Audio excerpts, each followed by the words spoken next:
అందరికీ జయ శ్రీరామ్. 1999లో భారతీయ ఎయిర్లైన్స్ విమానం IC-814 hijack చేయడం జరిగింది. ఈ హైజాక్ వెనక ప్రధానమైన తీవ్రవాది మసూద్ అజహర్, కరుడగట్టిన పాకిస్తానీ తీవ్రవాది.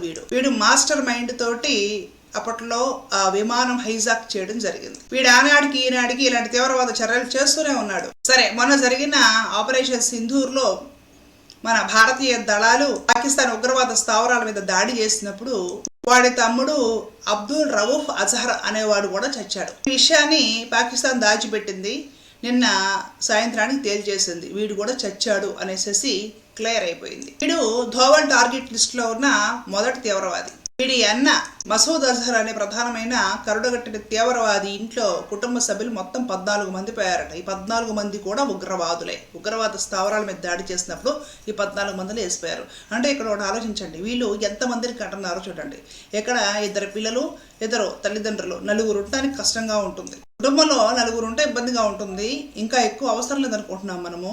వీళ్ళు చూడండి, గుంపులుగా ఎంతమందిని కంటున్నారు. కానీ వీళ్ళందరినీ కూడా ఉగ్రవాద స్థావరాలకు అప్పచెప్పి ట్రైనింగ్ ఇప్పించడము, వాళ్ళ ఉగ్రవాదులను తయారు చేయడం జరుగుతుంది.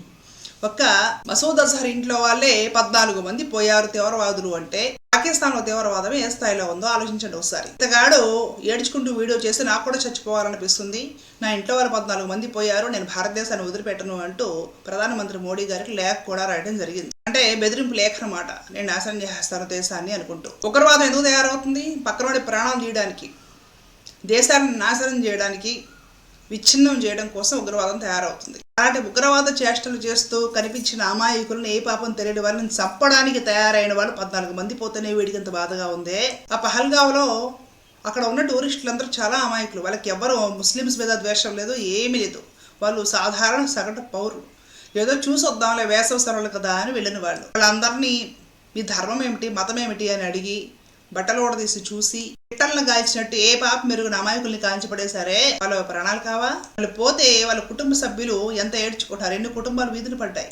అలాగే ఇంకో పాకిస్తానీ మినిస్టర్ పార్లమెంట్లో ఏడ్చుకుంటున్నాడు, పాకిస్తాన్ని రక్షించండి అని. పాకిస్తాన్ని రక్షించడానికి, పాకిస్తాన్కి సపోర్ట్ చేయడానికి చాలా దేశాలు తయారుగా లేవు. ఈ పాకిస్తాన్ ఉగ్రవాదంతో మొత్తం విసిగి వేసారిపోయి ఉన్నారు. ఆల్మోస్ట్ ప్రపంచం అంతా కూడా విసిగి వేసారిపోయి ఉంది. ఎవరో ఈ పాకిస్తాన్కి సంబంధించిన కొందరు మతోన్మాద దేశాలు తప్ప ఎవ్వరు కూడా పాకిస్తాన్కి సపోర్ట్ ఇవ్వడం లేదు. వక్ఫ్ బోర్డుకి సవరణ చట్టం తీసుకొచ్చాక ఇండియాలో చాలామంది ముస్లిమ్స్ కూడా దానికి సానుకూలంగా హర్షం వ్యక్తం చేశారు.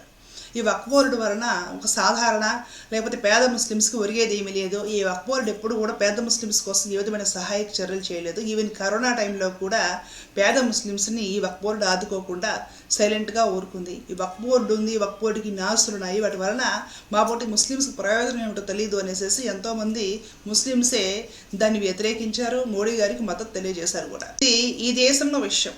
ఈ దేశంలో పౌరులు చూసుకుంటారు, అలాగే అధికారులు, పాలకులు చూసుకుంటారు. ఎవడో పక్కనోడికి కడుపు మంటింది, అన్యాయంగా ఏ పాపం ఎరుగని నిరపరాధ టూరిస్టులను చంపేశారు. ఎప్పుడూ గుర్తుపెట్టుకోవాలి, ఏదైనా ఒక అపరాధం మనం చేసినప్పుడు, ఏదైనా ఒక పని మనం చేసినప్పుడు దానికి ఎదుటి వాడిలో కూడా కొంచెం తప్పు ఉంటే దానికి శిక్ష లేదా దండన అనేది పట్టడానికి అసలు లేట్ అవ్వచ్చేమో. ఎదుటివాడు నిరపరాధిగా ఉండి అమాయకంగా ఉన్నప్పుడు దారుణంగా కావాలనేసేసి మోసం చేసి చంపేసి వంచిస్తే దానికి ఆ పరిణామం శిక్ష ఉంటుంది చూసారు, అది వెంటనే అమలు అవుతుంది. ఇది ఎప్పుడూ గుర్తుంచుకోవాలి. అలాగే ఈ మసూద్ అజహర్ అనే టెర్రరిస్ట్ ఎవడైతే ఉన్నాడో వాడి తాలూకా వాళ్ళు, వాడి బంధువులు, స్నేహితులు, వాడికి తెలిసి ఉన్న వాళ్ళు మొత్తం అందరూ చచ్చిన తర్వాత వాళ్ళ చావులన్నీ చూసి ఏడ్చి మనస్తాపం చెంది చివరిలో చేస్తాడు. ఎప్పుడు కూడా ఇదే నియమం వర్తిస్తుంది, గుర్తుపెట్టుకోండి. భారతంలో మొత్తము 99 మంది కౌరవులు పోయిన తర్వాత వాళ్ళందరూ చావులు చూసి వాళ్ళ పిల్లలు కూడా పోయిన తర్వాత చివరిలో దుర్యోధనుడు పోయాడు. వీటన్నిటికి కారకుడు వాడు.